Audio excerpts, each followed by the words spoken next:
What is a spiritual house, a stronghold, a throne of contention? Contention is one of the works of the flesh in Galatians, and it gives power when you plug into it into the kingdom of darkness. Okay, what does God say in 2 Corinthians 10, 3 through 5?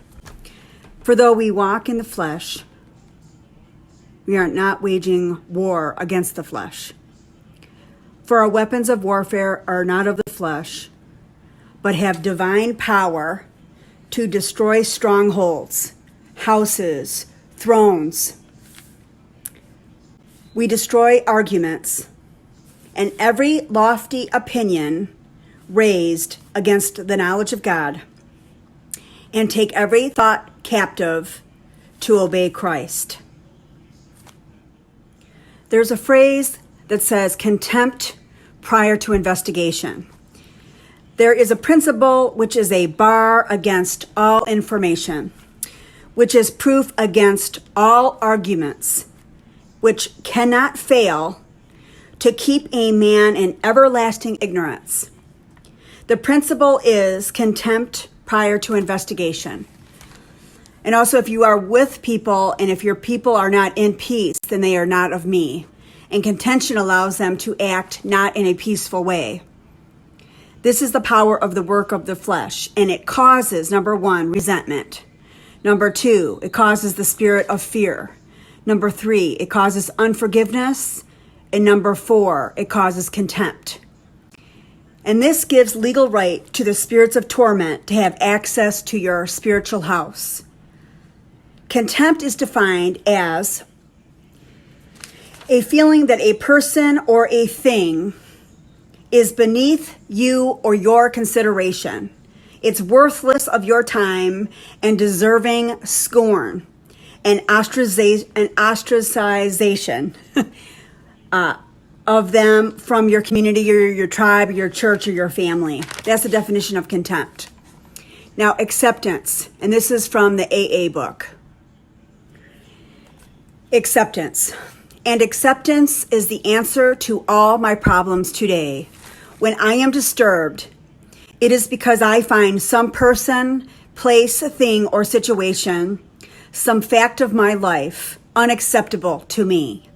I can find no serenity or peace until I accept that person, place, thing, or situation as being exactly the way it's supposed to be at this moment in time.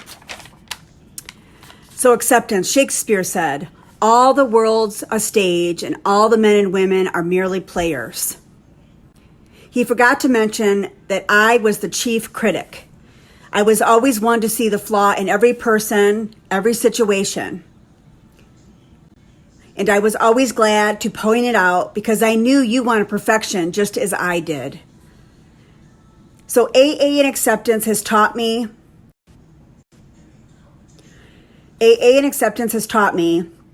there's a bit of good in the worst of us and a bit of bad in the best of us. That we are all children of God and we each have a right to be here in this world at this time. When we complain about ourselves or others, we are complaining about God's handiwork. And we are saying to God that we know better than God. Serenity is inversely proportional to our level of expectations. My serenity or my peace is inversely proportional to my level of expectations. The higher my expectations of other people are, the lower is my serenity and my peace level. I can lower my serenity and my peace level, and I can watch my serenity level rise when I discard my expectations. But my rights, which is my self-will run riot, try to move in, and they too can force my serenity and peace level down.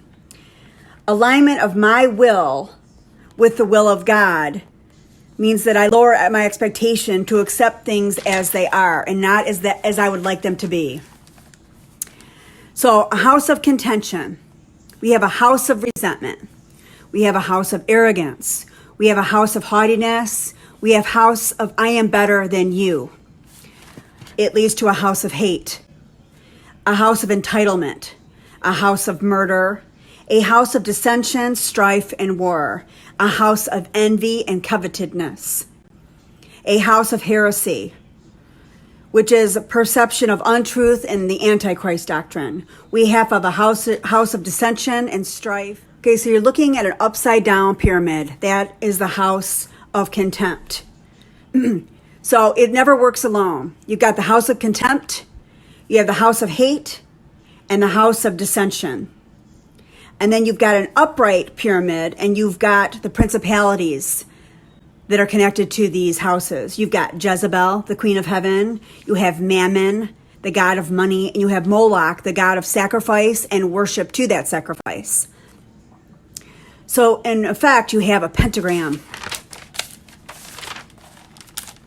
You have a pentagram, and you have a stronghold, and it is enforced by strong men, by the works of the flesh, and into a human soul by contempt. Contempt prior to investigation.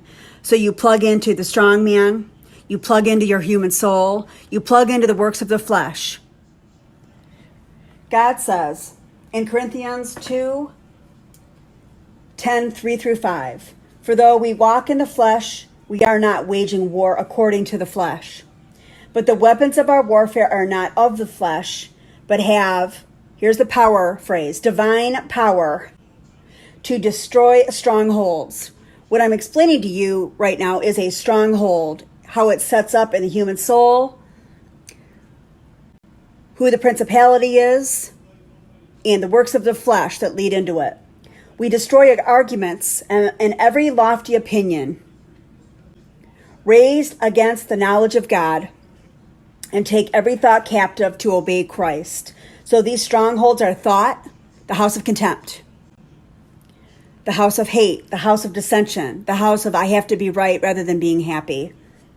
These are strongholds, thrones, strongmen. The body of Christ and children of God, we have to cast down and destroy these strongholds, strong men that are connected to the human souls through the works of the flesh. We have to destroy the house of contempt, the house of hate, the house of bitterness, the house of resentment, and the house of unforgiveness. These are the Wi-Fi connectors to the network of the kingdom of darkness in John 10:10. And it gives the enemy legal right in John 10:10. So John's 10:10 says, the enemy comes in to steal, kill, and destroy. So we plug into the kingdom of darkness and we power up with the works of the flesh when we are in the house of contempt. And it is not of peace, then it is not of God. The house of contempt is an expectation we must align with this house. And when we do align with this house, then we are actually doing the works of the kingdom of darkness. So how is the body of Christ going to unify God's people when they are under the authority of the house of contempt, contentions? The answer, they're not. They are always going to be in allegiance with the house of contempt, and they're never going to be able to unify the body of Christ or the bride of Christ because they are in allegiance to the house of contempt when they plug into the works of their flesh through their human souls by the actions that they take in this world.